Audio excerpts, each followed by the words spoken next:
தேனி மாவட்டம் கம்பம் அருகே உள்ள காமைய கவுண்டன்பட்டியை சேர்ந்தவர் லென்ஸ் நாயக் மீனாட்சி சுந்தரம். இவர் இந்திய ராணுவத்தில் காஷ்மீர் பகுதியில் 34 ராஷ்டிரிய ரைபிள் பிரிவில் பணியாற்றி வருகின்றார். 2024ஆம் ஆண்டு டிசம்பர் 19ஆம் தேதி தெற்கு காஷ்மீர் பகுதியான குல்காம் பகுதியில் தீவிரவாதிகள் ஒழிப்பு நடவடிக்கையில் ஈடுபட்ட பொழுது 5 தீவிரவாதிகளுக்கும் ராணுவத்திற்கும் இடையே நடைபெற்ற துப்பாக்கி சண்டையில் லென்ஸ் நாயக் மீனாட்சி சுந்தரம் மீது தீவிரவாதிகள் சுட்டதில் வலது தோள்பட்டை மற்றும் வாய் பகுதியில் துப்பாக்கி குண்டுகள் பாய்ந்து பலத்த காயம் ஏற்பட்டது. அந்த நிலையிலும் மீனாட்சி சுந்தரம் தீவிரவாதிகளுடன் துப்பாக்கி சண்டையில் ஈடுபட்டு 5 தீவிரவாதிகளை சுட்டுக் கொன்று தனது குழுவை காப்பாற்றினார். இந்த இணையற்ற வீரதீர செயலினை பாராட்டியும் அவரை கௌரவிக்கும் விதமாக இந்திய அரசு கடந்த 2025ஆம் ஆண்டு ஆகஸ்ட் 15 அன்று கீர்த்தி சக்ரா விருதினை அறிவித்தது. 2026ஆம் ஆண்டு இந்திய அரசு 7 நபர்களுக்கு கீர்த்தி சக்ரா விருது வழங்கப்பட்டது. இதில் தமிழ்நாட்டை சேர்ந்த தேனி மாவட்டம் கம்பம் அருகே உள்ள காமைய கவுண்டன்பட்டியைச் சேர்ந்த லென்ஸ் நாயக் மீனாட்சி சுந்தரம் அவர்களுக்கு கீர்த்தி சக்ரா விருது வழங்கப்பட்டது.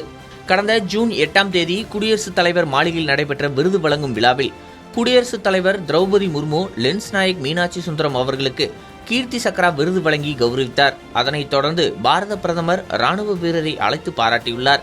இதனையடுத்து நேற்றைய தினம் தமிழக முதல்வர் விஜய் அவர்கள் ராணுவ வீரரை குடும்பத்துடன் அழைத்து அவர்களை பாராட்டி ராணுவ வீரரின் குழந்தையை தனது முதல்வர் இருக்கையில் மடியில் அமர வைத்து அவர்களை பெருமைப்படுத்தினார். இதுகுறித்து தனது மகிழ்ச்சியினை நமது புதிய தலைமுறை தொலைக்காட்சிக்காக ராணுவ வீரர் பேட்டி அளித்துள்ளார். குல்காம் டிஸ்ட்ரிக்ட் கேடர் வில்லேஜில் ஒரு வீட்டில் இருக்கதா ஒரு இன்ட்டு கிடச்சி நாங்கள் காலையில் 3:15 கிடச்சி 3:30 போனோம். அங்கே போகிற இடத்துல தான் அந்த வீட்டில் இருந்து 5 டெரரிஸ்ட் வந்து வீட்டில் இருந்து நாங்கள் போயிட்டு கார்டன்லாம் போட்டதுக்கப்புறம் 360 கவர் பண்ணிட்டோம். அதுலேருந்து எங்களுக்கு கார்டனை உடச்சிட்டு எங்களுக்கு வெளியே வரப்போ ஆப்போசிட்டில் ஃபயர் ஸ்டார்ட் ஆகிடுச்சு. ஸ்டார்ட் ஆனதில் தான் ஃபஸ்ட்டு ஒரு டெரரிஸ்ட்டை நான் தான் நியூட்ரலைஸ் பண்ணிவிட்டு மோட்டரால் பாஸ் பண்ணேன். அப்புறம் கொஞ்சம் நேரம் கழிச்சு ஒரு 1/2 மணி நேரம் 1 மணி நேரம் கழிச்சு நானே பட்டியும் சேர்ந்து இன்னொரு டெரரிஸ்ட்டை நியூட்ரலைஸ் பண்ணோம். பண்ணிட்டு ஒரு 5-20 கிட்ட இருக்கும். அப்போ தான் எனக்கு ஒரு எத்தனை டெரரிஸ்ட்டுக்கான்னு தெரில, அதில் ஒருத்தன் கரெக்டாக எய்ம் பண்ணி இதோட தாடையிலையும் கையிலையும் ரவுண்டு போட்டுருச்சு. பட்டதுக்கப்புறமும் லாஸ்ட் வரை அங்கேருந்து அதை முடிச்சு லாஸ்ட் வரை இருந்து அந்த 5 தீவிரவாதிகள் நியூட்ரலைஸ் பண்ணதுக்கப்புறம் வெளியே வந்தோம். அதுக்கப்புறம் என்ன 92 பேஸ் ஹாஸ்பிட்டலுக்கு எடுத்துகிட்டு போயிட்டாங்க.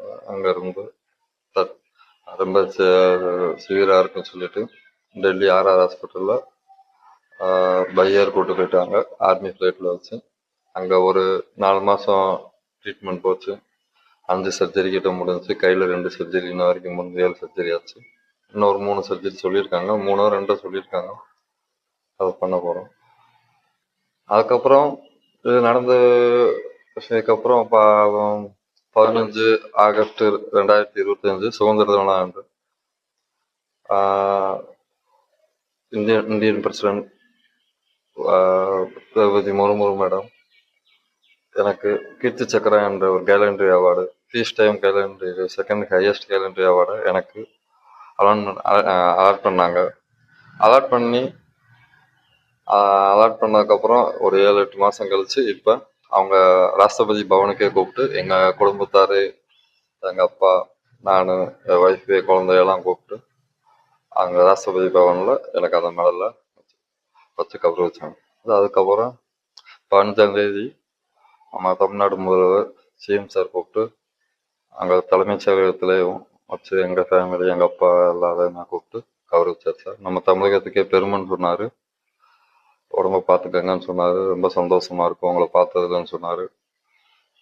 வேற அந்த நேரத்தில் குழந்தை தூக்கி இருக்கையில் அமர வச்சாரு. அதை பற்றி உங்களுக்கு மகிழ்ச்சி எப்படி இருந்துச்சு? சந்தோஷம், ரொம்ப சந்தோஷமா இருந்துச்சு. யாருமே அந்த மாதிரி பண்ணது இல்லை.